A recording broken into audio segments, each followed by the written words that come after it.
समंकों के सारणीकरण और समंकों के वर्गीकरण के बाद जरूरी ये होता है कि जो समंक आपके पास आ गए हैं, जिसकी हम सारणी तैयार कर ली है, जो आपके पास बहुत ही बड़े और विशाल समूह में समंक इकट्ठे हो चुके हैं, उनको सही तरीके से प्रदर्शित किया जाए। इसलिए समंकों को चित्रों में प्रदर्शित किया जाता है। तो आज के चैप्टर में हम पढ़ने वाले हैं चित्रों द्वारा समंकों का प्रदर्शन कैसे किया जाता है, उसकी मीनिंग क्या है, उसकी उपयोगिता क्या है और कैसे किया जाता है। ठीक है ना। चित्र द्वारा समंकों का प्रदर्शन चैप्टर का पहले वीडियो और ओवरऑल हमारा वीडियो नंबर 10 ग्रेजुएशन के स्टूडेंट्स के लिए है। उनके लिए इम्पोर्टेंट टॉपिक है जो सांख्यिकी के स्टूडेंट्स है, बीए बीकॉम, ठीक है ना। इसके अलावा एमए के लिए भी। तो बने रहिए मेरे साथ लगातार। नए हैं आप मेरे चैनल के लिए सब्सक्राइब जरूर कीजिए। आपको आपके कोर्स के कंप्लीट वीडियोस मिलेंगे, कंप्लीट टॉपिक्स के सोल्यूशन कराया जाएगा। पहले स्टैटिक्स फिर इकोनॉमिक्स, ठीक है। तो क्या होता है चित्र द्वारा समंकों का प्रदर्शन, पॉइंट टू पॉइंट पढ़ेंगे। विशाल समंक समूह को सरल, स्पष्ट एवं व्यापक रूप से प्रस्तुत करने के लिए चित्रों का प्रयोग किया जाता है, ठीक है ना। जो हमारे पास डेटा आता है, जिसकी सारणी तैयार की जाती है, विशेषताओं के हिसाब से वर्गीकृत किया जाता है, उनको और भी ज़्यादा स्पष्ट और सरल समझने के लिए हम उसको एक चित्र के रूप में प्रदर्शित करते हैं। किसी भी चीज़ को चित्र के रूप में प्रदर्शित करने के उस चीज़ को समझना और आसान हो जाता है, ठीक है। अब कैसे बच्चे, जो छोटे बच्चे होते हैं, आप नॉर्मली उसको ABCD पहले पढ़ाएंगे, नहीं समझेंगे। तो ABCD पढ़ाने से पहले उनको A for Apple, B for ball पढ़ाया जाता है। इस तरह से ABC वो सीख जाते हैं। सेम उसी तरह का जब हमारे पास समंक होते हैं, आपने सारणी बना लिया, ठीक है ना। अब उसको कोई पढ़ नहीं पा रहा, लेकिन अगर आपने इसको चित्र के साथ, चाहे बार ग्राफ हो, चाहे आयत चित्र हो, चाहे पिक्टोग्राफ हो, आपने उसमें शो किया और उसमें डेटा को दिखा दिया, समझना और आसान हो जाता है। क्यों? क्योंकि एक महत्वपूर्ण दृष्टिगत विधि है। इसके माध्यम से किसी भी चीज़ को केवल देख के ही पता चल सकता है।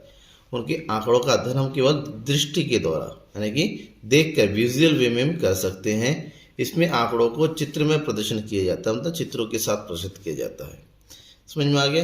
यानी कि आंकड़ों को चित्रों के रूप में दिखाना ही चित्रों द्वारा समंकों का प्रदर्शन कहते हैं।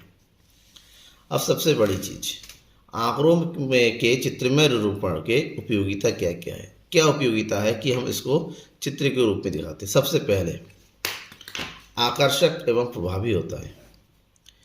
डेटा को अगर आप चित्र के रूप में दिखाएंगे, ये दिखने में भी सुंदर लगेगा और प्रभावपूर्ण भी होगा। प्रभावपूर्ण इसलिए होगा क्योंकि इसके माध्यम से जो भी आंकड़े होते हैं, जो बहुत बड़े आंकड़े से होते हैं, यूँ के नीरस आंकड़े, जिसमें कोई मज़ा नहीं होता देखने, देखते देखते उब जाते हैं, और नीरस आंकड़े क्या होते हैं, उसमें रस भर जाता है और देखने में बड़ा एट्रैक्टिव लग सकता है। दूसरा, तत्वों को सरल एवं बुद्धिगम बनाना। कुछ तत्व ऐसे होते हैं हमें बिल्कुल समझ में नहीं आता है, बुद्धि का प्रयोग जब करते हैं तो वो ओवरलैप हो जाता है। तो ऐसे आंकड़ों को जब चित्रों के माध्यम से दर्शा दिया जाएगा, चित्रों के माध्यम से व्यक्त किया जाएगा, उन आंकड़ों को आसानी से हम सरलता के साथ और अपनी बुद्धि के साथ आराम से जो है स्टडी कर सकते हैं, समझ सकते हैं।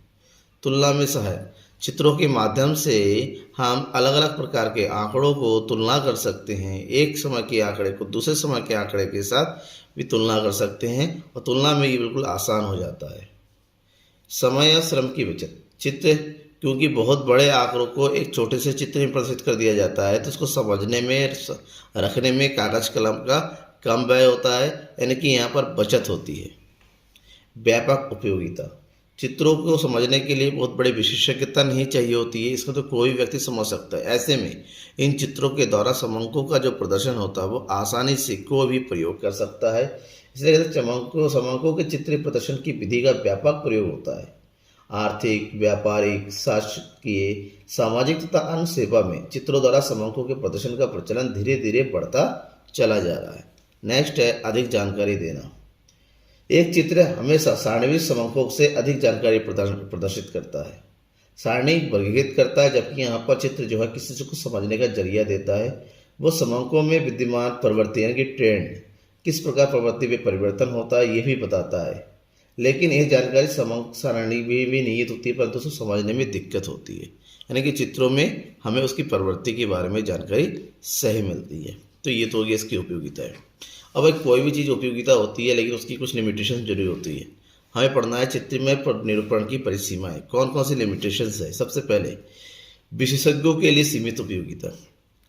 जो विशेषज्ञ होते हैं, जो जानकार होते हैं, उनके द्वारा चित्र का प्रदर्शन जो है एक सीमित उपयोगिता वाला ही होता है, ठीक है ना। ये उपयोगिता केवल उनके लिए है जो सामान्य लोग हैं, जिनके बारे में विशिष्ट ज्ञान नहीं है। क्यों? क्योंकि चित्र हमेशा एक लिमिट में ही जानकारी प्रदान करता है, यानी कि दूसरा है सीमित जानकारी दिखा सकता है। चित्र में आप अनलिमिटेड जानकारी नहीं दिखा सकते, एक चित्र में एक या दो जानकारी ही आप दिखा सकते हैं। इसीलिए जो विशेषज्ञ होते हैं आप सोचते हैं कि ज़्यादा से ज़्यादा डेटा को इस प्रकार से रखा जाए ज़्यादा से ज़्यादा जानकारी मिले, लेकिन चित्र में जो है जानकारी का जो होता है ट्रेंड होता है वो कम होता है, स्पष्ट होता है लेकिन कम होता है। अनुमानित मूल्यों का ही प्रदर्शन। जो चित्र बनाए जाते हैं वो अनुमानित मूल्यों के आधार पर बनाए जाते हैं, क्योंकि काफ़ी कुछ बदल दिया जाता है, प्रतिशत निकाला जाता है या एवरेज निकाला जाता है, कई प्रकार से अनुमानित डेटा का ही प्रदर्शन किया जाता है, एग्जैक्ट नहीं।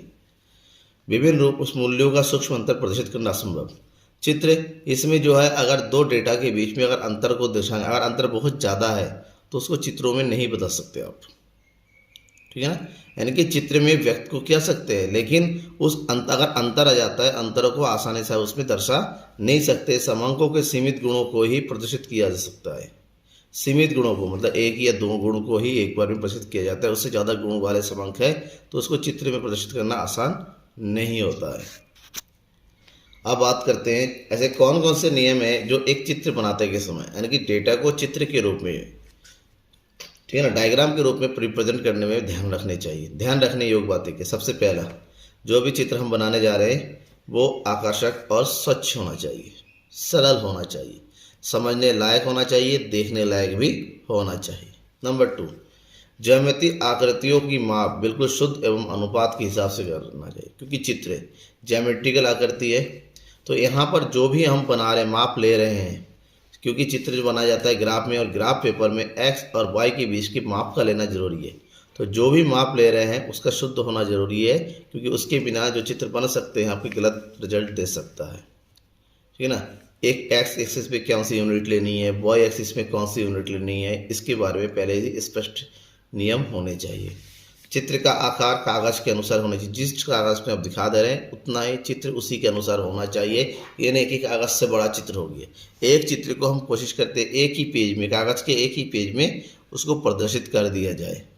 प्रत्येक चित्र के ऊपर उचित परंतु स्पष्ट शीर्षक होना चाहिए। जो भी चित्र बना रहे हैं, जब भी चित्र बनाए डायग्राम से ऊपर उसके टाइटल के बारे में जरूर लिखें, उसकी हेडिंग जरूर लिखें, किस चीज़ के बारे में ये है और क्या बताया जा रहा है, क्या शो किया जा रहा है। चित्र उचित उपकरणों की सहायता से खींचे जाने चाहिए। चित्र के लिए जो भी जरूरी उपकरण है, कंपास हो, स्केल हो, डी हो, पेंसिल, इरेजर या फिर दूसरे कोई भी अगर साधन की जरूरत है उसका प्रयोग करिए। नहीं केवल पेंसिल पकड़ा हाथ से अपने खींच दिया, नहीं, इससे डेटा गलत बन सकता है।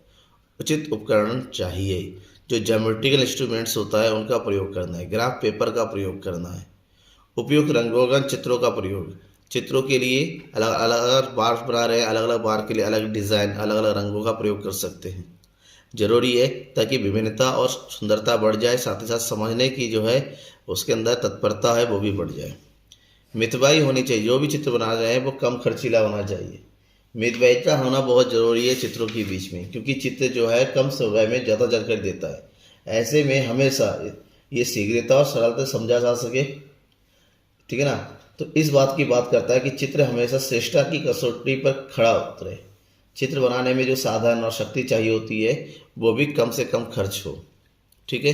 ये हो गया चित्र बनाने के नियम। और सबसे इम्पोर्टेंट इसमें जो छोटा सा हमें पढ़ना है, चित्रों के प्रकार, कितने प्रकार के चित्र बन सकते हैं। फिलहाल यहाँ पर डिटेल से मैंने चित्रों के प्रकार के नहीं बताया, क्योंकि उनके बारे में हर एक टाइप के लिए अलग अलग वीडियो ला रहा हूँ, ठीक है ना। एक द्विमितीय चित्र, वन डायमेंशनल चित्र, जहाँ पर केवल एक ही डायमेंशन में चित्र बनाया जाता है। द्विविमीय जहाँ 2 डायमेंशनल में बनाया जाता है। त्रिविमीय जहाँ 3 डायमेंशनल में बनाया जाता है। फिर पिक्टोग्राफ जहाँ पर चित्रों का प्रयोग होता है, छोटे छोटे मानचित्र होता है। ये सब जो है चित्रों के प्रकार होते हैं, मतलब डेटा को चित्र के रूप में प्रदर्शित करने का एक टाइप होता है। अब इसके भी कई टाइप्स होते हैं, कौन कौन से होते हैं, लगातार वीडियो बने रहिए। इसके बाद वाले वीडियो में मैं आपको कहूँगा एक विमीय चित्र से शुरू करूँगा और हर चित्र के लिए अलग अलग आपको एग्जाम्पल मिलेगा। Thank you everyone. बने रहने के लिए, जुड़े रहने के लिए शेयर कीजिए ज़्यादा से ज़्यादा अपने दोस्तों के बीच में।